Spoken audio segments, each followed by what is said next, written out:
After months of rumors and leaks, the iPhone 15 series is here, led by the ultra-powerful iPhone 15 Pro and iPhone 15 Pro Max. The devices offer a series of features that make the Pro phones even better, beating even the iPhone 14 Pro series. But just how much better is the iPhone 15 Pro than the iPhone 14 Pro? Is it worth upgrading? And if you're considering buying one, should you spend the extra cash for the most recent model? I've been using the iPhone 14 Pro for a year, and now I have the iPhone 15 Pro Max. While for filming, I have the iPhone 14 Pro and 15 Pro Max, I'll be discussing the differences between all the iPhone 14 Pro and 15 Pro devices. Before I dive in, and at risk of ruining the ending, I'm not trying to find out which phone is better. That would be the iPhone 15 Pro.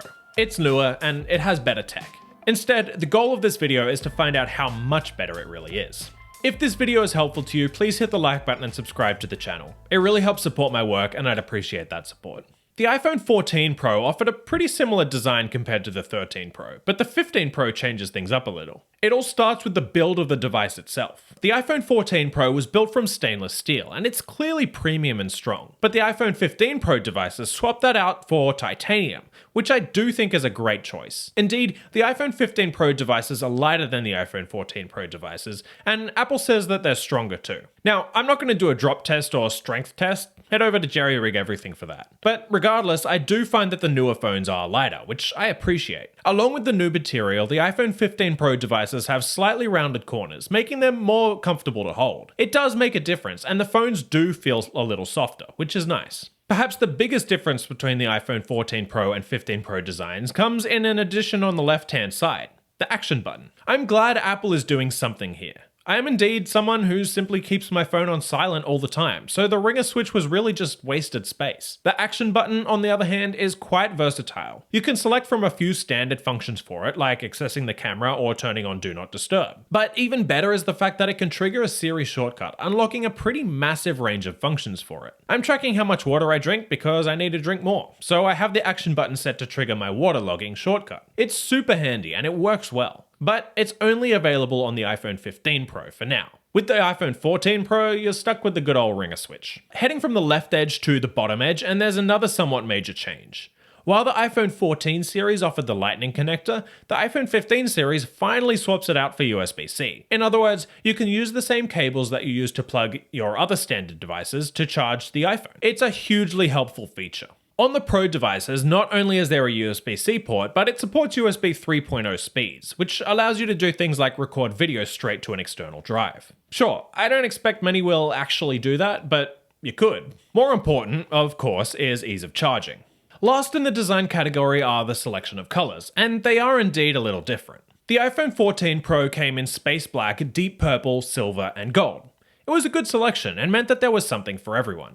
Apple has completely changed up the color selection for the iPhone 15 Pro though, and they all lean on the titanium. The iPhone 15 Pro comes in natural titanium, blue titanium, white titanium, and a black titanium. I have the space gray iPhone 14 Pro and the natural titanium iPhone 15 Pro. Colors, in general, don't make much of a difference to me considering I use a case, but I do love the look of this natural titanium iPhone 15 Pro. Perhaps the only part of the phone that isn't that different is the display. As mentioned, I have the larger iPhone 15 Pro Max, which does have a larger display than the iPhone 14 Pro. But the iPhone 14 Pro has the same screen size as the iPhone 15 Pro, like the iPhone 15 Pro Max has the same as the iPhone 14 Pro Max. Everything else about the displays is more or less the same. All four iPhones have a pixel density of around 460 pixels per inch, which I found looks crisp and detailed. They're all OLED displays, meaning that you'll get good contrast and deep black levels, and they all have a peak brightness of 2000 nits. And they have a 120Hz refresh rate, which means that they'll deliver on smooth animations and a slick feel. If the display of the phone is the most important thing to you, then you may not need to buy the newer iPhone 15 Pro. The experience of using the displays themselves is the same. Not at all the same, however, is the performance. The iPhone 14 Pro was an excellent performer, offering Apple's A16 Bionic chip in what was, at the time, the best performing smartphone. But the iPhone 15 Pro takes that a step further, with the addition of Apple's A17 Pro chip. In day-to-day life, you're unlikely to experience a huge difference in performance between the two phones.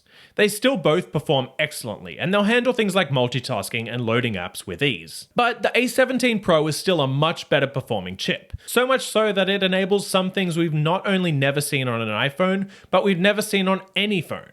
console quality video games. Games like Death Stranding and Assassin's Creed Mirage have been announced to be coming to the iPhone, which is a huge deal. But you won't get that kind of performance on the iPhone 14 Pro, and as of right now, you can't play those games on anything other than the iPhone 15 Pro. That includes the iPhone 15, which has the same chip as last year's iPhone 14 Pro. Performance enhancements aren't always a big deal, but this year they seem to be more impressive than usual. The battery life on the devices is ultimately pretty much the same. Now, as you can tell, it's a little hard for me to compare battery life on these phones, given the fact that I have the smaller iPhone 14 Pro and the larger iPhone 15 Pro Max. But Apple rates the iPhone 14 Pro and 15 Pro as having the same battery, along with the iPhone 14 Pro Max and the iPhone 15 Pro Max. I suspect most people will find that the batteries are more or less the same. When I first got the iPhone 14 Pro, I found that it was easily able to handle a full day of even heavy use. However, after a year of using it, it has degraded quite a bit, and by the end, I was charging it relatively frequently, at 89% battery health. I hope the new iPhone 15 Pro devices hold up a little better. The camera experience on the iPhone 15 Pro is pretty similar as on the iPhone 14 Pro.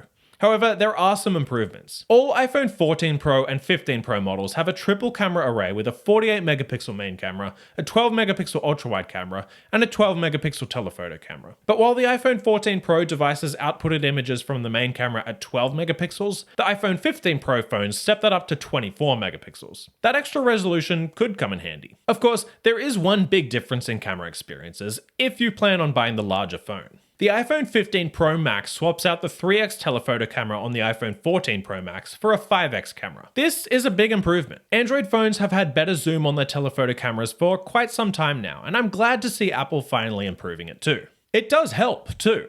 Zoom shots on the iPhone 15 Pro Max look better, and the device can zoom further too, up to 25x, with digital zoom, compared to 15x on the iPhone 14 Pro. Sure, photos zoomed that far won't necessarily be all that impressive, but they're also not that bad. The truth is that in day-to-day life, all four of these phones can capture excellent photos, and the quality isn't really that much better on the iPhone 15 series than on the iPhone 14 series. But the iPhone 15 Pro Max is the most versatile of all the cameras, thanks to its better zoom. Okay, so let's recap. The iPhone 14 Pro and 14 Pro Max are still excellent phones, and if you buy one now, you'll still be thrilled with the level of performance and the features on offer. But the iPhone 15 Pro devices do add some genuinely helpful features. USB-C is a big step, and I use the action button regularly. The better performance may or may not be that helpful to you, depending on how much gaming you plan on doing. And the camera, while better on the 15 series, is really only much more helpful if you plan on going for the larger Max phone. So what should you do? Well, it kind of depends, but I do think it's actually worth going for the newer phone, even if you don't go for the mammoth iPhone 15 Pro Max. There's just so many smaller changes that add up to a pretty big update. Thanks again for watching this video, and again, please hit the like button and subscribe if it was helpful to you. You can get all of the devices talked about in this video using the links in the description. My name is Christian, and I'll see you next time. See ya.